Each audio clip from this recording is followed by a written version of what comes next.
नमस्कार दोस्तों, आज हम आए हैं सीकर की लाडली शिक्षा नगरी सीकर की लाडली गरिमा चौधरी के घर। गरिमा चौधरी, आप जैसा कि जानते हैं, अभी 12th की एग्जाम का साइंस स्ट्रीम का रिजल्ट अनाउंस हुआ है। उसमें गरिमा ने 92.80% गेन किए हैं। यस, 92.80% उन्हें साइंस स्ट्रीम बायो में गेन किए हैं। और दोस्तों, आपको एक स्पेशल बात बता दूं, 2018 में जब उन्होंने 10वीं पास करी थी तो उसमें उनके परसेंटेज थे 96.50। तो आज गरिमा चौधरी आपके सामने अपने पर्सनल एक्सपीरियंस शेयर करना चाहती है। वो बताना चाहती है किस तरीके से उन्होंने पढ़ाई करी, कैसा करना चाहिए, कैसा नहीं करना चाहिए। वो सारी चीजें हम गरिमा चौधरी से ही पूछेंगे। वो अपना पर्सनल एक्सपीरियंस बताएगी आपके सामने। तो दोस्तों, ये हमारे लिए, गरिमा के लिए और आप सब के लिए बहुत गर्व की बात है, बहुत प्राउड की बात है। उनके फैमिली के व्यूज भी हम सुनेंगे, तो आप वीडियो को कंप्लीट देखना। आज गरिमा का रिजल्ट आया तो बहुत खुशी हुई। पड़ोसियों, रिश्तेदारों, स्कूल वालों से सभी से बधाइयाँ मिल रही हैं, तो हमें सेलिब्रिटी जैसा महसूस हो रहा है। भगवान सभी को ऐसे बच्चे दे जो कभी भी कम नंबर आने पर भी परेशान नहीं होती है, हमेशा खुश रहती है और खूब मेहनत करती है। और कभी पढ़ाई का प्रेशर कम रहता है, कम पढ़ाई करनी होती है, पढ़ने का मूड नहीं होता है, तो घर का काम भी खूब कर लेती है। हमें गर्व है अपनी बच्ची पे। सभी बच्चों को ऐसे पढ़ाई को प्रेशर न मानकर पढ़ना चाहिए और फ्री टाइम में घर का काम भी करना चाहिए। मैं एक बात कहना चाहूँगा कि गरिमा हमेशा से ही हार्ड वर्क और स्मार्ट वर्क पे ज़्यादा ध्यान देती थी। ये हमेशा जो पढ़ाई की है उस पर ध्यान देती थी बजाय कि नंबरों की टेंशन लेने की। इसने इस चीज़ की कभी टेंशन नहीं ली कि आज नंबर कम आए हैं या कल ज़्यादा आए हैं। ये हमेशा खुश रही है और है हमेशा ही रहती है। आप भी वैसा ही कीजिए। हमें बहुत गर्व है हमारी गरिमा पे। आगे भी ऐसा ही रिजल्ट लाती रहेगी। हेलो फ्रेंड्स, मेरा नाम गरिमा चौधरी है। मैं सीकर की रहने वाली हूँ।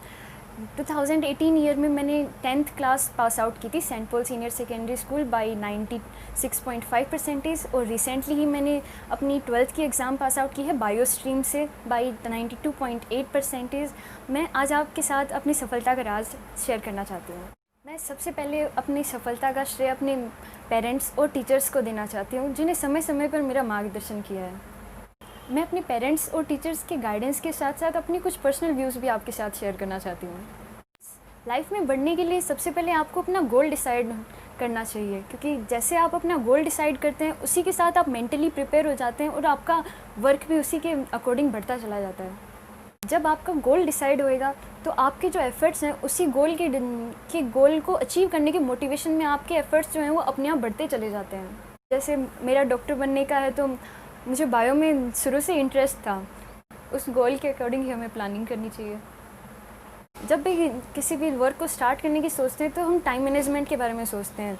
तो हम सबसे पहले अपना एक टाइम टेबल बनाने लगते हैं और अक्सर हम बनाते हैं। हमने स्कूल में फर्स्ट क्लास से लेकर 10th 12th हर क्लास में एक टाइम टेबल बनाया जो कभी भी पूरा नहीं हुआ लेकिन हम उससे कभी दुखी नहीं होते थे, क्योंकि वो बस एक स्टार्ट होता था कि आज हमने कुछ गलतियाँ की तो उन्हें सुधारने का मौका आज हमें मिला है। तो उन जैसे जैसे वो गलतियाँ ओवरकम होती जाएंगी हम और परफेक्शन की तरफ बढ़ते चले जाएंगे। अक्सर लोग सबसे पहले ये सवाल पूछते हैं कि हम कितने घंटों तक पढ़ाई करें। मेरा ये मानना है कि कितने घंटे हम पढ़ते हैं वो इम्पोर्टेंट नहीं है, उन घंटों में हम कितना पढ़ते हैं ये सबसे ज़्यादा इम्पोर्टेंट है। हम कई बार देखते हैं कि हमारा जो टॉपिक था वो कई बार 2 घंटे में हो गया और कई बार 6 घंटे में भी नहीं हो पाता। तो वो कोई स्ट्रेसफुल चीज़ नहीं है, वो एक अच्छी चीज़ ही है। कई बार एक्स्ट्रा टाइम भी लगता है किन्हीं चीज़ों में, तो वो टाइम हमें क्यों लगता है, क्योंकि हम अपने डाउट्स पूरे के पूरे हमें क्लियर करने चाहिए। कभी भी कुछ एक भी हमें अपना डाउट छोड़ना नहीं चाहिए पीछे, क्योंकि वो आज एक डाउट कल 100 बन के आएंगे। फिर पूरे अपने टॉपिक्स को ऐसा कुछ बीच में छूटेगा तो ऐसा फीलिंग नहीं आ पाती कभी टॉपिक्स के अंदर। ये भी सुना है कि जो टॉपर लोग होते हैं वो तो कभी सोते ही नहीं होंगे, सोते होंगे तो वो भी कोई 4-5 घंटे सोते होंगे, लेकिन मैं बिल्कुल भी नहीं करना चाहती है। क्योंकि जब आपकी स्लीपिंग टाइम पूरा कंप्लीट होएगा तभी आपका माइंड पूरा फ्रेश होएगा, तभी आप कंसंट्रेट कर पाओगे। जैसे मैं तो कहूँगी कभी आपको 8 घंटे से कम नींद लेनी नहीं चाहिए, 7 या 8 घंटे तो आपको लेने ही चाहिए, तो तभी आप अपनी स्टडी में पूरा कंसंट्रेट कर पाओगे।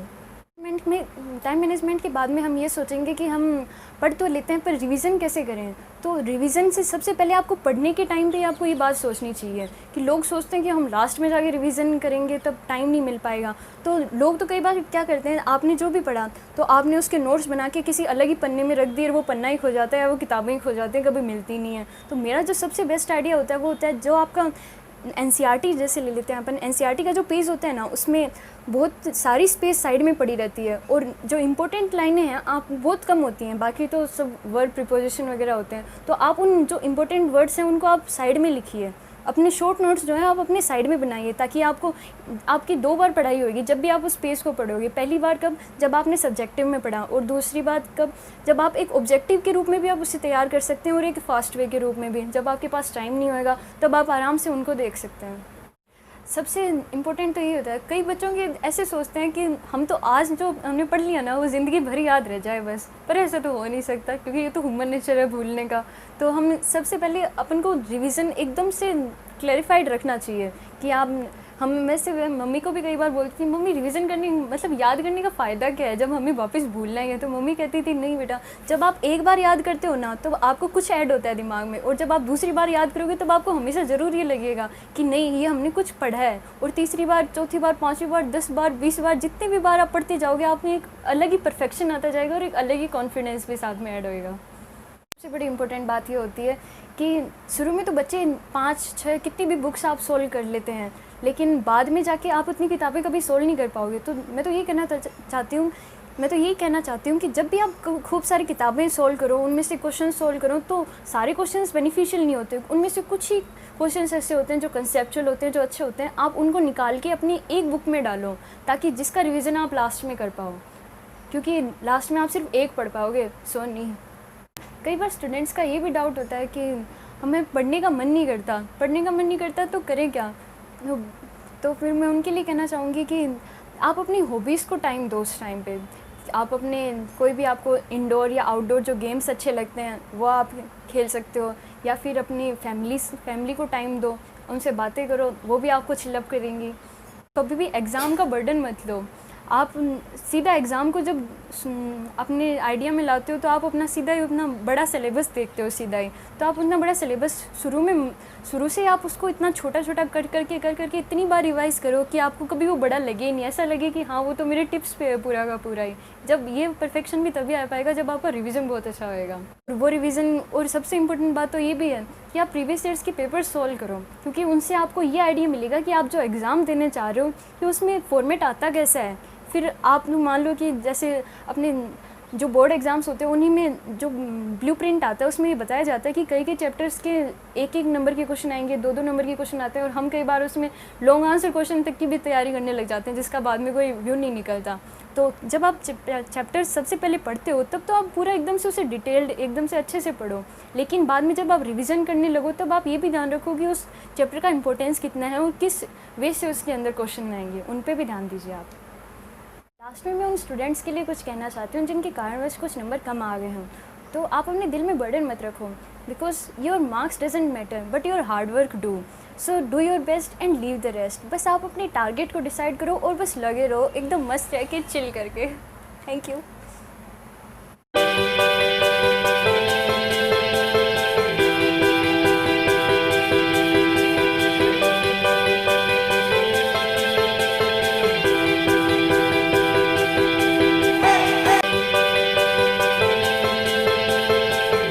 साथियों, हम सबको बहुत गर्व होना चाहिए, हमारी शिक्षा नगरी सीकर की लाडली गरिमा चौधरी इतने अच्छे परसेंटेज उसने गेन किए, ओके, और अपना पर्सनल एक्सपीरियंस आप लोगों से शेयर किया। आपको बहुत अच्छा लगा होगा। मुझे कमेंट बॉक्स में जरूर बताना इस वीडियो के बारे में। गरिमा ने जो आपसे पर्सनल एक्सपीरियंस शेयर किए अपनी स्टडी से रिलेटेड, और उनकी मदर ने, उनके भाई ने उनके बारे में बताया, बहुत अच्छा फील कर रहे हैं। एक उनके लिए एक फेस्टिवल भी, मैं क्या कहूँ, फेस्टिवल से भी बहुत बड़ी चीज हो गई। ठीक है, तो आप मुझे कमेंट बॉक्स में इसके बारे में जरूर बताना। ओके, थैंक यू, धन्यवाद।